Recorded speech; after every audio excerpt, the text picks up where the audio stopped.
been taken away as well. One has been left open. Zach, of course it has. Boom, gets locked in. That's going to be Mima in that top lane. Yeah, maybe. Maluno's undefeated on Zach this year. He's 4-0, which could be a decent boon for them. But knowing the struggles that Mima had in the last game when he didn't have Shen, it seems like Zach would be a good fit for him there. Still not sure though. Aranea with a big grin on his face realizes that Creaton has got Ezreal allowed through the picks and ban phases, and that's already going to get picked up. Or is it? Or is it? The Caitlyn denial from Freeze seemed very effective last game. He's wheeling about in his chair. That's how focused he is right now. You know how Forellenlord is the laid back type. Aranea is not the laid back type. Switched it. They didn't go for Ezreal, despite the fact he's been banned away from him. He's gone for Caitlyn to take it away. Yeah, I think that's smart because that's what worked for them last game. Knowing how badly they lost the lane to Freeze's Caitlyn, just having it for yourself is a huge benefit. So what will we see? Jarvan, is he going to get locked in? Will it be Zach in the top lane, or will Maluna be using that as the jungler? Will we see the AD support lane coming out here? Ninjas and Pyjamas have got some serious discussions to think about this one, because they just got wrecked, and their mindset, you know, after having such a close first game, the big breathe sigh of relief, and then just to get absolutely destroyed in game 2. It's going to be a troubling time for Ninjas and Pyjamas fans. Yeah, they're definitely taking their time with this one, and hopefully when they do pick, they put them both in at the same time and just lock them so they give alternate less time to react. Teams just don't seem to do that for some reason. You can talk about it all you want. There's no reason to show the Jarvan 5 seconds before you lock it in, but it makes sense that they go with Jarvan. And it will be Sona as well as Deficio's support player. Yes, he has pretty good success with Sona. Yeah, the Sona is going to be very strong for them. I mean, even just getting it out of the hands of J-Ree, who's quite confident with it, knowing that they're up against a Zyra already, it's just, you can't really overtalk a Sona pick. They pick it because it's good. Yeah, okay, they were thinking about Vi there, but they actually switched it out, and Kerp's thinking, well, my Renekton was pretty good in the last game, I'm going to go with that one again. This could be Malphite jungle. Forellenlord's messing with you. Yeah, he's messing with you. Yeah, well, we'll see which way it goes right now. They're on Leona right now. Mid lane Leona. I don't think they're going to pull that one out. Bruiser Leona. Last minute change decisions, so they're waiting to see which one they're going to go with. Renekton though, let's talk about that, because that was massive in that last game. Yeah, if he can get a similar lane matchup in that case, where he can just start rolling around the jungle and just dominating, it's extremely strong. And of course they went with the Vi, because it's kind of the same sense that Aranea doesn't have anything left. You ban those two things out, you're going to get that result. And that may well cause a problem, because Aatrox was all about the pressure. Of course, the fact that that was banned out does put pressure back on towards him. It's good that you pull 2 bans towards you, but when your champion pool is only about 2 or 3, it's not so good. No, definitely not. Definitely not. These guys need larger champion pools, and I feel like some of this is why they're sitting in the promotion game right now, because if you have these strategies, they're just like, yeah, I'm gonna play Shen. It's like, what if Shen's gone? Yorick? Like, no, that's not how you make it in the LCS here. So it looks like to be Zach in that top lane. Of course, it's going to be Twitch once again. So Twitch versus Caitlyn, it's what they had in the last game. Clearly Aranea, or, well, actually Creaton, feels that he was strong enough to just deal with Freeze's wrath. Yeah, I mean, that lane of the 3 lanes was the close one. I think Freeze, even though he hasn't won actually a game with Twitch all season, he was 0-1, now 0-2 with it, it's not because he was performing badly on it. J-Ree with a lopsided grin on his face as he goes through Victor and Zillion and Teemo. We know these aren't going to get locked in. We're just waiting to see which way Forellenlord thinks has taken this one, because Diana was taken away from him. Bjergsen's going to be on that. Bjergsen actually has played an amazing Diana in one of the games. Yeah, he could go with something like Ahri still. Ahri's not amazing against Diana as far as actually fighting against one another, but he had such a strong game on Ahri last time. It could just be the confidence thing going through. He had picked Diana multiple games in a row. Like, he seems to be a type who, once he gets comfortable on a champion, will just play a whole bunch of it. I think it's either Ahri or Orianna. It's definitely not going to be Pantheon. I'm pretty sure of that one. It will be Ahri, of course. Thanks for making us wait, guys. Making us wait. They're just obviously discussing getting masteries, everything else that he's picking, but, well, maybe discussions to make sure, but I'm pretty sure they knew that they were going to lock that in about the 50-second mark. Yeah, I think you're right. Yeah. Someone had to make a room page. That's actually one of the things that happens sometimes when you're long in the picks, because you don't necessarily know what's going on. You want to set your masteries, you want to set your runes, you tell the guy at the last pick, don't lock in, I want to make sure I get this stuff in time. Because the last thing you want to do with this much on the line is go in with an AP jungle vibe page. Not the way it works. No. Or no runes and masteries. Yeah, Hotshot's done that before. Still won the game though, so it's all good. So here we go, ladies and gentlemen, they are the picks. What do we think from these two team comps? Because Fight didn't overly impress me on Aaron Air. Looking towards NIP, well, they kind of got a pretty much friendly setup. We're going to see how it works for Mima, of course, with a Zac versus Renekton. I think NIP has a much friendlier setup this game than they did last one. I think Mima will have a much better showing in lane, knowing he got the first pick here. They did pick a Zac. They locked it in very early on. Means he has confidence with it as well. We've seen the Jarvan-Zac combo have amazing synergy and effectiveness, especially in an international wildcard tournament, in just being able to go in specifically on Creaton. Other than that, we've just recently lost the other team's team comp that I was waiting until we get it back on stage, though I did like their comp overall, though. So at the moment they are about to get in towards the third match. This is a best of 3, guys, so this is the final game. Who will stay into Season 4, or who will be pushed in towards that relegation matchup against either the likes of Copenhagen Wolves, TCM Gaming, and more to follow as well. It's obviously only 3 teams who will be in that relegation fight. SK Gaming and Meteor Makers are already there. Who's going to be joining them? Yeah, and the nice thing these guys have is if they join them, they are kind of the top seed, and they're going to be able to pick their opponent, which means they'll have a decent chance of fighting their way back into the LCS. But no one wants to be in that position. They want to be able to take this game, and like they said in the video, enjoy Gamescom. So here we go, ladies and gentlemen. Ninjas in Pyjamas will be the blue team, and Alternate are the red team, as we are about to get underway. It does mean that there's probably not going to be any level invades. Of course, with that Blitzcrank, it was Ninjas in Pyjamas that kind of just went so wrong with that early invade, and Alternate, they realize it, and Alternate are going to try and bully their way into this one again. Yeah, so Alternate trying to move their way through here, sneaking around the jungle. That gets spotted out by a Jarvan flag, and this basically just tells Ninjas in Pyjamas exactly where they can go if they want to get their wards down. They're putting them down in slightly different spots than they did last time, just to kind of mix things up and make sure people can't sneak around. So here we go, ladies and gentlemen.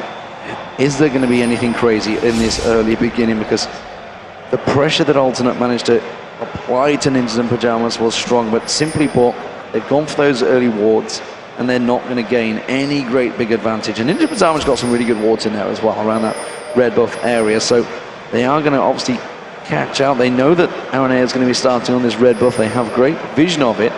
Will they do anything about it? I'm not too sure. They don't really have the position. So, no. I mean, teams always put these wards down. It gives them great coverage. They know where the jungle is going, the jungle path. But how much information will that give them overall? Obviously, just simply knowing where the jungle is going to go. Is it? Yeah. I mean, is it simply helping the lanes? It helps the lanes, and it slightly helps the junglers. It makes it so you don't get outsmarted with early game buff control, so you don't get 3 for 1 in a sense with someone invading your jungle. They're so standard at this point that the teams are almost just kind of opting into it.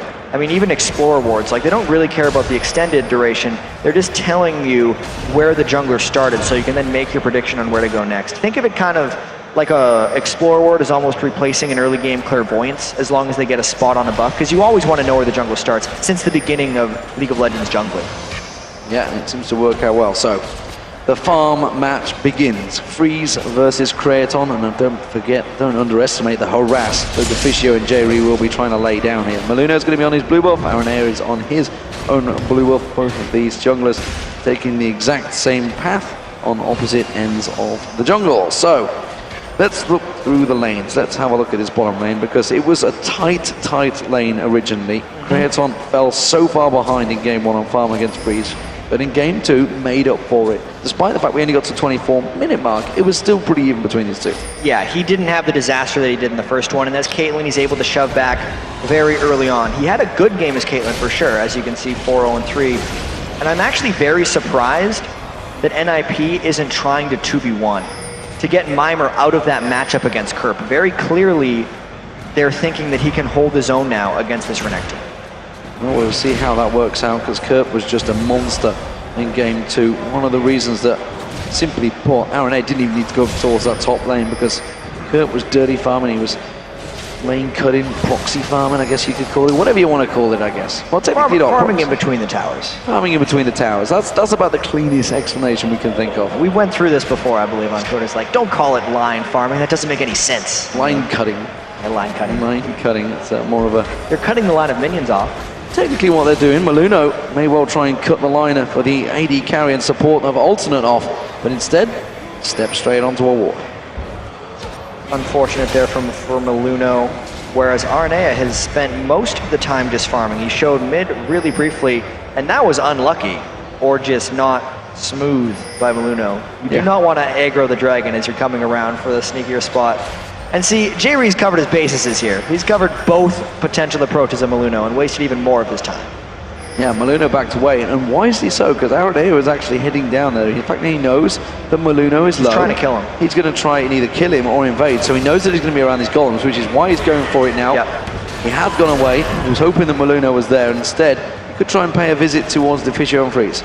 I don't think he's going to gank this lane because they're so far down unless Freeze and Deficio decided to push out. Mainly, he did that for a chance at catching Maluno, because they saw how low Maluno was in that ward, and Arnea figured if he's doing the double columns, it's a kill chance. But if he doesn't, I can just counter jungle him. It was a smart move.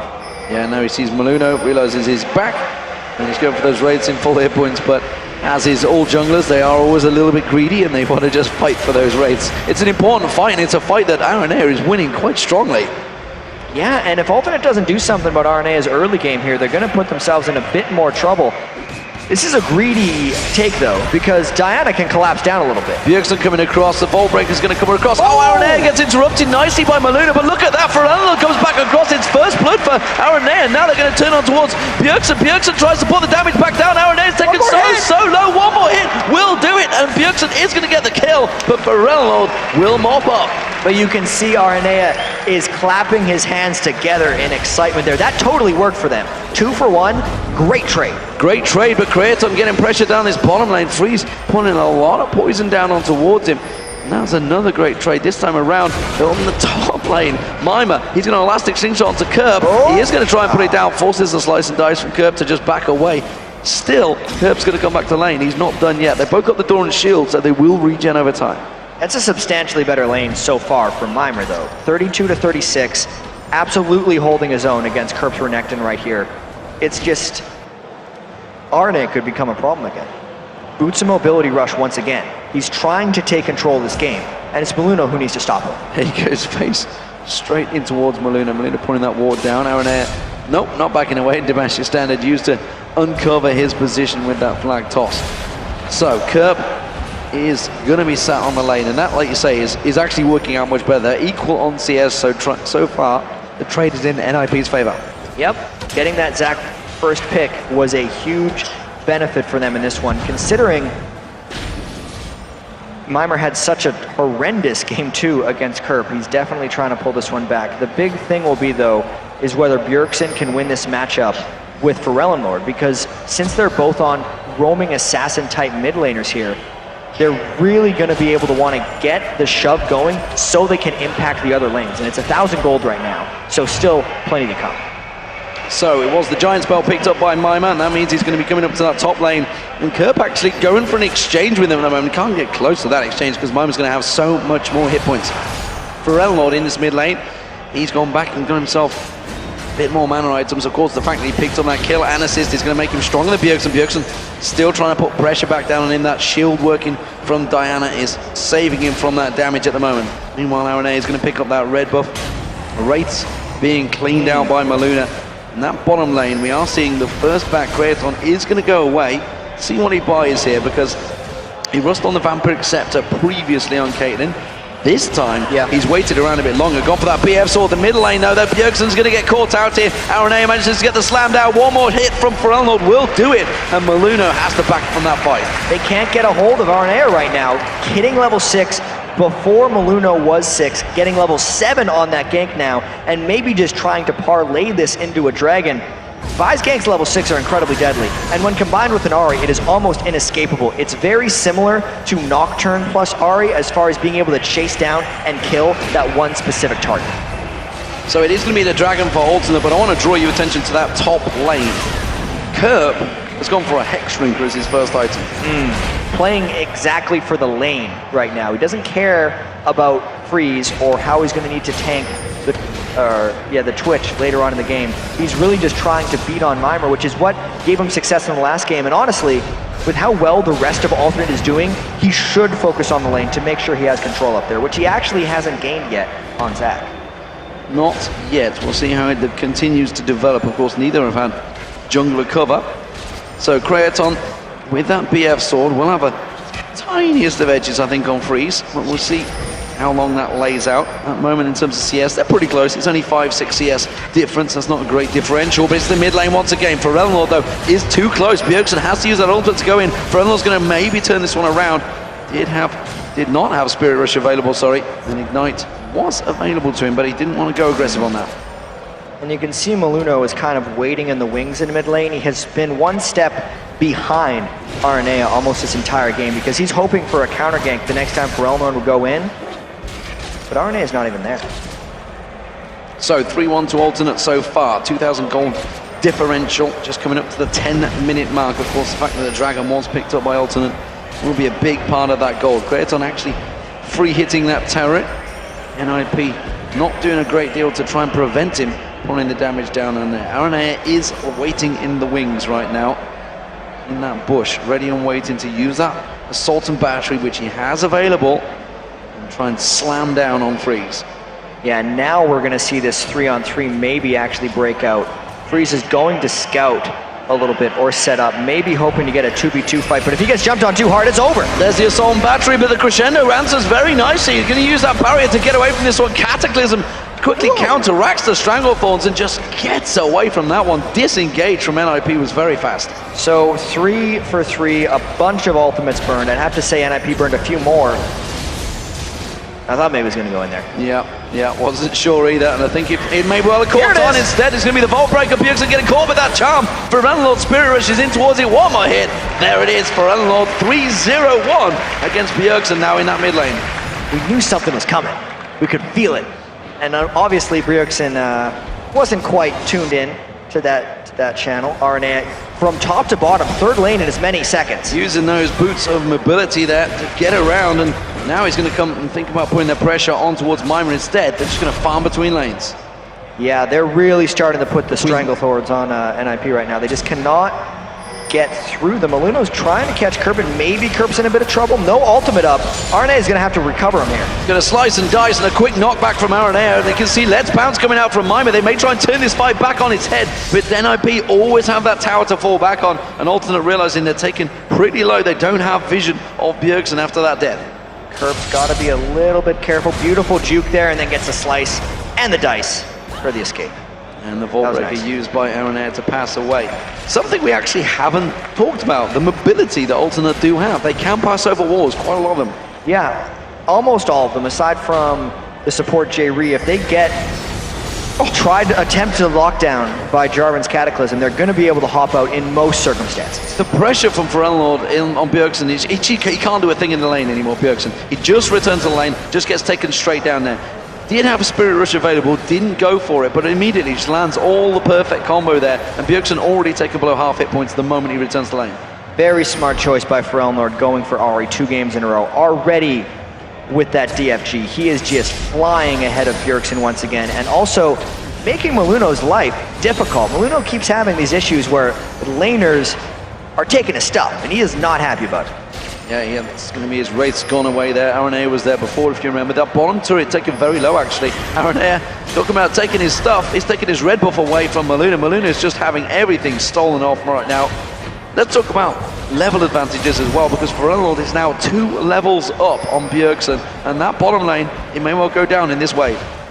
Looks like the end for that one. I mean, fight potentially in mid, though. Aranea always there. I don't know if this is going to work. It's dangerous. Assault and battery goes on towards Bjergsen, but look at that. Ferelnor Spirit Rushes away. Wow. Gets another kill. Maluna comes sliding through, but it doesn't matter. He's not even close. Just a step slow in all of these counter ganks. Bjergsen dying again to a turret dive. And these last 2 games have been absolute disaster. And we're here again. Well, Kerp is at it again, but not as successfully as he was before. You can see it's still very close in terms of creep score between Kerp and Mima, and Mima's actually doing a good job because, well, he's Zach, and Zach can farm out that lane. He's not going to be pressured by like his Yorick was. Yeah, but the problem this creates once someone has made it this deep into your territory is you could see Maluno, even though he was able to take his wolves, was really scared of them. Because Kerp could have came over the wall and just fought him there. It's about control more than this is about farming. Because obviously if you're in between someone's turret, you're allowing them to farm freely as well, but you're in a more dangerous position for the enemy. I believe Quickshot would say it's about sending the message. And that's what he's doing right now. Blue buff is up, and that message is very clear. Let's come and get it. Kerp is already on top of it. Mima is heading towards there, as is Bjergsen. So this is a dangerous situation for Kerp right now. Yeah, he's got to get out of there. And more importantly, the rest of Alternate should try to make a play elsewhere or just come support him for a 3v3 in which they're collapsing with a lot of ultimates up. Vault breaker from Marinere comes across, pulls that ward straight down, steals away the blue buff. Kerp comes back in there. Ferelnor's just around the back. We're going to see Let's Bounce being used, but he's not really doing a great deal of damage. Marinere's around there. And now Ferelnor comes across. Charm did not land. Marinere taken very low. Maluna's going to continue to chase. The Ignite quickly comes down from Ferelnor. That's going to be a Maluna going down. They're going to chase on towards Bjergsen. Bjergsen taking low. Deficio has to come in. Buster Crescendo across. Kerp still tanking out the team. And now Mima gets charmed out there. Ferelnor still with a lot of mana. But Mima's going to walk into his passive, gets popped. Aranere's going to come around. Freeze has been brought into this fight. All 5 members in Ninjas and Pyjamas desperately trying to defend out. The blue buff was already taken. And that is another kill and domination of Mima by Ferelnor. Not only did NIP send all 5 people to that blue buff contest eventually, they still lost everything. 2 people dead with the blue buff. It's an absolute disaster. And look at the 6 kills that are now on Ferelnor. He is going to wreak absolute havoc on the rest of this game. And every single one of those kills has been assisted by Aranere. You know, we questioned his buy. This time around, it is working absolutely perfectly.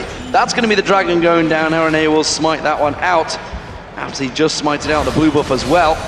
And now, Alternate are in complete control. They had a 24-minute game in Game 2, despite the 55-minute epic in Game 1 that they lost. Aranere and co are in complete control again. Momentum is absolutely on their side here. Win, they're into the next split of the LCS, which is absolutely huge for these guys. Bjergsen, though, trying to make a bit of a play, maybe crawl back into this game. Can he get Kerp with that Hex Drinker? He should be able to take Kerp down unless he goes onto the turret. No, has to use his ultimate, but he got the kill. And Bjergsen, much needed kill there, but now Bjergsen's worth money again. Ferelnor's going to go looking for him. Yeah, that's licking his chops right there, being able to go get Bjergsen again with how much domination he's had with Ahri. Even with that kill, the gold lead is still 7,000. Still, I don't think I've heard licking his chops for quite some time. That's a very English phrase, actually, you just pulled out there. So, well, I've been hanging around you too much. maybe. I don't know whether that's a good or bad thing. Let's see, though. 50 CS advantage as well for Ferelnor, but it's all about the 601. Look at the gold. You can see 4,300 to 7,100, almost a 3k gold lead by the AP carry mid laners. That is not good times for Ninjas and Pyjamas. They're really going to have to turtle up quite heavily to try and fall back an Alternate there. 2-0 down on turrets as well because Alternate now putting pressure. Just a couple of hits on this middle turret will take it down. It's going to be a 3-0. And the danger right now for NIP is because Ferelnor is so far ahead with so much damage, a single charm could mean death. And just like that, the DFG gets fired out. Bjergsen taking down half the hit points. The Crescendo comes out, but simply put, it didn't manage to do a great deal. There's going to be spray and pray from Freeze, instantly cut down with that exhaust, and Alternate just disengage. Mimer's trying to come in from the flank, though, maybe get something back. Alternate's still running. Good Cataclysm there, but the charm lands straight away. Maluna has to flash away from this one. Let's Bounce comes in, he's onto Kratos, but he just pops out the barrier. He will get taken down by Mimer's Let's Bounce. Aranere escapes this one, but they're Alternate. They're turning it around. Ferelnor's like, guys, I've got full mana. I've got all my skills available. Let's try and go for this one. Is it going to be a trap? There's going to be Alternate. Kerp gets in there, gets the stun up Bjergsen. Vault Breaker goes in, goes back in, gets the shutdown bonus on Ferelnor. Bjergsen's trying to get away from this one. I don't think he'll escape. He's trying to do as much as he can, but gets smashed in the face by Aranere. Very back and forth fight here, and the more kills you can trade if you're NIP right now, the better, because you saw the giant shutdown bonus come out from Bjergsen over Ferelnor. That means a slight win for NIP. NIP found the position of that fight much better for them. Even though Forelon Lord did land the charm, they could not fully engage it thanks to the turret, and Mimer arrived to that fight before Kerp, which is what ended up turning the tides. So he managed to get that Let's Bounce off, and more importantly, the kill onto Creaton. So it took down that AD carry. Creaton himself has actually fallen behind Freeze as well. So we'll see and keep our eyes on that one, because Freeze had such a huge advantage over him in game one. As it is though, 6-1-2, the first death on Forelon Lord. It was a big deal, and it's going to mean a lot for Bjergsen. But Forelon Lord, once he goes back to base, he gets himself that second needlessly large rod. So Rabadon Deathcap or Zhonya's will be following very soon. Yeah, he, in this game, could actually go for Rabadon's Deathcap, only because he is so far ahead, and it will increase his one-shot potential substantially. Zhonya's is the safe choice. Rabadon's is the choice if they're trying to win the game fast. So we'll see whether they go for that rush, whether they want to get it in there. Looking at both supports actually, because these guys have slowly been taking advantages. I thought Deficio was going to steal the red button. Accidentally just puts a Q as he's running by. Oops. Sorry. I'm sorry. Did I just get all the gold and the red buff? Why not? No, it is going to be the top lane that it looks like Alternate going to focus on. They're going to get spotted by that ward though. Mimer should be safe unless actually he doesn't disengage, and he could get cut off quite heavily by Alternate here, because there's no tower for him to fall back on, and the rest of Alternate are starting to collapse towards him. Mimer needs to run. And they might try to parlay a fight here that they can win into a potential Baron, but the blue buff is the main objective right now. Mimer runs away, basically just a blue take. If NIP would have contested this, they would risk giving up substantially more. So, well, we saw it already, obviously, the risk that they ran in that fight.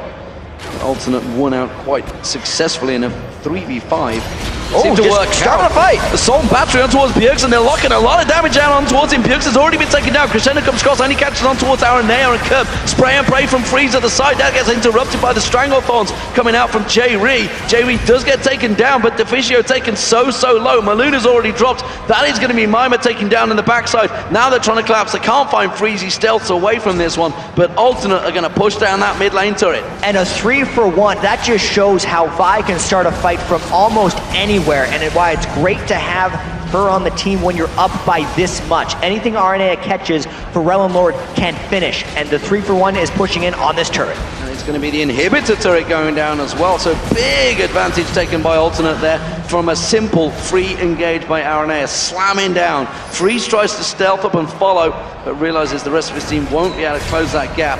And now Alternate with a 10,000 gold lead, 21 minutes into this game, 5-0 up in turrets. Not a single lane pushed by NIP. They are really up against it and looking like they may have to fight through relegation once again in the summer split. Unless something drastic happens in this game, it's looking like that. The death cap has been completed by Forelon Lord, which means even more pain for NIP right now. They haven't been able to itemize much magic resistance yet. Anyone aside from Bjergsen, who's been taking the majority of the attacks and still dying 6 times, mind you, has the magic resistance. Forelon Lord, with the 7-1 kills, and also Aranea roaming around so many different lanes, has just contributed to this massive gold lead. So much of it is also this global gold. But it looks like the Dragon will get picked up by Ninjas in Pyjamas, and that's going to keep that gold, that global gold lead. 11,000 gold, 22 minutes in. Oh no. That is monstrous. I mean, that's what, 40% gold lead? Math.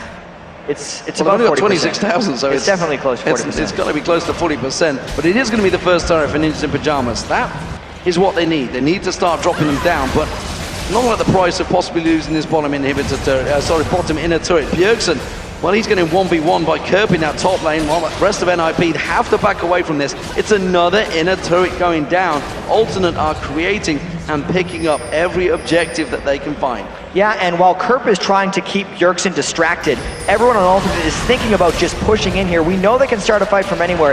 This would be an incredibly risky fight to go into, and NIP decides to go in instead. You can see the Crescendo come across, Let's Bounce, but the Stranglethorns really interrupted that, and Mimer gets dropped. His passive wasn't available for Renlord. Well, he's going to get on towards Freeze. The barrier was used, but Aranea should get the finisher here. No, he's going to get locked down. Maluno picks up that kill. A little too deep and confident for Alternate. Have they bought time to get in towards there? They're acing the hole comes in, and Freeze goes down, but Forello, the charm comes in. Bjergsen does manage to get the kill, but pays for it with his life. It's a double kill for Kraton. It's going to be another inhibitor turret. And despite Freeze completely outplaying RNA at the end of that, Alternate still comes out on top in this fight. If they get this inhibitor, it's one building closer to moving into the next split. This is so big for them. With the 20-second death timers, they can just rotate up towards the middle as well and take the second inhibitor of the game. I'm not too sure whether Maluno, Deficio, and Mima can interrupt him. Kerp is sticking around while Kraton just stays in that background. J-Ree's going to use everything he can to just keep them at bay, and Kerp, with that dominance running, should be able to slide away from this one. Hasn't got slice and dice available, and there it is. Just manages to get back away, and I don't think they're going to catch on towards it. 90 caliber net from Kraton. It's a successful disengage. That's 15-7 into kills. Massive gold advantage is 7-1 in turrets. And don't forget that middle inhibitor completely exposed. But we're at 24 minutes into the game. Alternate won at 24 minutes last time. Let's take a look at how this fight started. Even though Mima got the good initiation, the crescendo didn't land, and then they did take him out. The only error they had is when they went all in on Freeze, the Blade of the Ruined King healed for much more than RNA was ready for when he went in, and since Freeze saved it until that point, he was able to turn that around. So it worked out in the end. That's a lot of damage. That isn't a hold it. Yeah, well, that's the thing that happens when you go with the Bloodthirster Last Whisper Caitlyn build. He didn't have the Zeal up until that one. Is it basically just makes your ult hit like an absolute truck.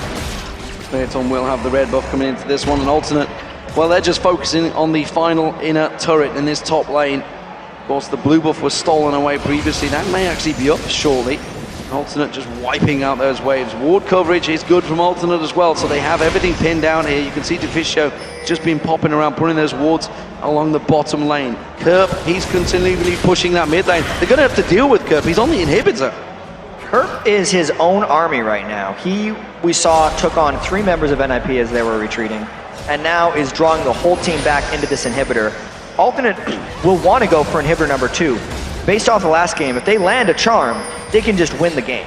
Well, they are winning every single fight so far, so it's no surprise that they don't hang around, they don't go for Baron. RNA was just charging up there, and they continue. Kraton at the back, just hammering that damage down. Mima's going to try and come in here. He wants to get a good let's bounce. We do see the charms being flung out towards Maluno. It's not going to land. Kerp's still looking, he's just so deep stood in there. Just slicing dices away the moment Mima comes in.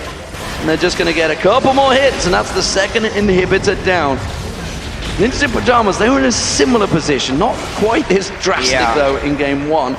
I'll tell a lie, it was Alternate were in a similar position as well. I mean, they both had 2 inhibitors down. It's just the inhibitors have been down more frequently for NIP, and they have not came back from that exact thing. And look at the distance on that engage. Salt and battery on Bjergsen was exactly what it is. It did exactly what it said on the tin. Bjergsen's going to feel that one for a couple of weeks. That hurt him a little bit. Oh man, Alternate just trying to push in one more time. Now main threat down once again. They've killed him 8 times. Last ditch fight. It's going to be Mima coming in. Let's Bounce is available, but he gets charmed up. Can he get to use it? Yes, he will. Stranglethorn, though, that's going to keep him on his own. Maluno came out there. The exhaust quickly shut him down. The passive gets popped out there, and he's going to get dropped out. There's a double kill for Kraton. Now they're on towards the final inhibitor turret here. Alternate have performed sensationally well after going 1-0 down to NIP in a really close battle, it has to be said. Alternate almost could have been forgiven for throwing that one away. Bjergsen comes back in, but it's the league manages to get the kill on towards Forello. Kraton once again gets another. Kerp taken so low. It's not over yet. Ninjas in Pyjamas do get themselves a double kill on Freeze. Freeze backing off here, but it's only going to be the Nexus turrets remaining. Oh, Deficio got locked up. Kraton is now godlike. 7-1-4, but Alternate have to back away. They got all 3 inhibitors during that, so they're up in unfathomable amount right now. The only reason they had to back away is because they couldn't have ended the game directly. They knew Freeze had home guard boots on Twitch and could have killed off the 2 low members of their own team that were sticking around. I think they're going back, buying all the goodies from the money they just got, and they're probably just going to look to make a final push. Some big items going to start popping in. We'll see what they go with, because they're all just about to respawn out there. So Spirit Visage has been picked up. Aranea is a full tank. Kerp is a full tank. Forello has just been a damaging machine, but it's actually Kraton that started to pick up the kills at the end of this game. I feel like the Caitlyn pick in the last 2 games has been so valuable, just because honestly, Freeze is a fantastic AD carry. Even on Twitch, he's out farming Creatine by an unreal margin. But Creatine's having the success on Caitlyn, and they're not letting Freeze take over the game from the laning phase in this one. And that's one of the big things, because Alternate's shown that with help of RNA, Pharrell Lord can dominate Bjergsen, and Kerp has done quite a job on Mimer in all 3 games by himself. So the Baron picked up for free for Alternate, and now they're going to move in towards that base. Ninjas in Pyjamas simply running damage control, trying to take down those double super minions that will be coming down the lanes. Alternate, well, they could wait for the super minions to be pushing all 3 lanes before they go in for this one, but they're feeling confident enough that they will just keep on pushing through. This would have to be a sensational defense for NIP to try and keep them away here. It would be more than sensational. It would save them entirely. But this looks like Alternate's going to be moving into the next split. So Ninjas in Pyjamas, they go aggressive. Maluna gets caught out there. The damage from Pharrell alone is enough to take his hit points to a third. That's one Nexus turret down. Kraton getting the damage on towards that one. Hammering away on towards that second. Pharrell running the defense there, keeping Bjergsen at bay. The charm does not land, but instead he spirit rushes in, goes aggressive. Meanwhile, at the back there, Mimer comes bouncing in there, but he just gets melted. Maluno tries to cataclysm in, but he just gets destroyed as well. A third one going down. That's going to be a 4th. It's going to be Alternate that make it through into Season 4 of the summer split after such a tumultuous time, a horrendous super week. They've managed to turn it around. It has been a tough couple of days for Alternate, but they are in Season 4, and that means Ninjas in Pyjamas once again, like the spring, have to fight for their place in the LCS. And it must feel very good for Alternate right now, because they were so close to winning that first game, and what a way to come back, just dominating games 2 and 3, really showing that they were the better team in these 2 matchups. Tough loss for NIP though. I'm a little flabbergasted as to the downfall of Ninjas in Pyjamas, honestly. Yeah. The moment Xtinct stepped away from that team, I feared for them, because with him in that team, I actually thought they were one of the teams that would get to the World Finals. Absolutely, they looked unstoppable for a very short portion of the season. It's just been so up and down for them. Too many roster changes to handle, and they could never quite find the synergy without it. We should also talk about the Draven here, because Freeze was the best Draven player, certainly in Europe. Yeah. That affected him quite a lot. He was not happy with that patch, I can assure you. But you gotta have adaptability. I mean, we saw within this, you need a couple champions at least. Aranea, even though we gave him a bit of flack, a bad Vi game, showed up with a good Vi game later on and really took it through. You have to play more than one thing in this league. Yeah, he went 3-2-9 at the end there as well, so fantastic performance. Actually, I'll tell a lie. That is 3-3-19. A few assists. He was there for 22 of the 24 kills. Yep. So was Pharrell Lord. It was a very, they kind of just teamed up and crushed that game. So fantastic stuff. There is a very happy Aranea on your screen. We are going to send it over to Joe and Jason to break down the plays that help Team Alternate lock down their spot in the spring split. Thanks a lot, Demon and Jason. Again, a brilliant performance coming out of Alternate, and again, the real problem that they had was around this mid lane. Pharrell Lord got the ball rolling, and they weren't able to stop him. I think Alternate that first game were like, we forgot to follow our strategy there. Just camp Bjergsen, because that's all they did for the last 2 games. It worked out so successfully for him, and you know, we talked about NIP quite a bit back, you know, in the beginning of the split as they did their first roster changes in week 3. We said Bjergsen always had to carry the team on his shoulders prior to that point. But with Xtinct coming in, with Freeze coming in, he finally had some of that pressure taken off, and he was allowed to not be camped so hard. He was allowed to carry games, I guess, even more from that. And then he also had 2 more people he could really count on to bring up the big kills when they need to make it happen. And you just see right there, teams know how to beat NIP. Kill Bjergsen. I mean, you can camp top if you want as well, get a couple kills on Mimer, but if you just shut him down, it's pretty much over. I mean, Mimer had a better time of things this game. Certainly can't really compare it to game number 2, where he just didn't have a chance against Curbs Renekton. This time around, running that Zac, which is a champion we've seen him more often playing than the Yorick, for example, which just didn't work out for them whatsoever. But as we predicted, that Shen ban from Alternate, and I think Mimer's shown that if he gets Shen, that's where he's his biggest threat so far, and he's not made the impact with other champions that they'd have been looking for. You know, think back to Godbro, who used to play top lane for NIP. If he got Shen, he pulled off some fantastic taunts in the summer promotion tournament, hitting 4 or 5-man taunts, and that just shows how strong Shen is. And maybe Mimer, I mean, we always talked about his Rengar, his Evelynn, his really heavy assassins in that top lane. Wasn't really allowed to play it too much, but honestly, like you said, that last game he did a phenomenal job. He almost killed Kerp a couple of times. He was even with him in CS until that laning phase part, and he actually did a great job that game. We, I think, have to put a lot of onus on the jungles here, though. I mean, Aranea, this game, I didn't even point out the stats there. For 22 out of the 24 kills he was involved in.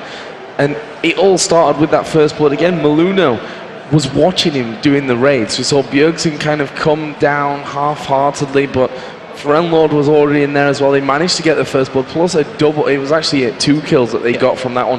Maluno kind of walked away all healthy, and they just looked a little bit disjointed, I feel, in that in those last couple of games. Yeah, as we saw that, I mean, it was, like you said, 2 kills, so we saw Aranea get one, we saw Lord get one, and that kind of really had a huge negative impact on NIP throughout the rest of the game. I mean, I think they morally were kind of really hurt from that, and then also Bjergsen, I mean, he popped his flash trying to get away, ended up dying, I believe, and the thing was, from that, he just got camped. I mean, Lord, I mean, we're talking about Aranea, but Lord, 8-4-14, Creatine, 8-1-6. I mean, Lord did a fantastic job of shutting him down. Like, once he got that little bit of an edge, that's all he needed. Had that DFG, had that Robin's death cap, and he would force Bjergsen out of lane so many times. You could see the frustration in his face when you saw him on camera.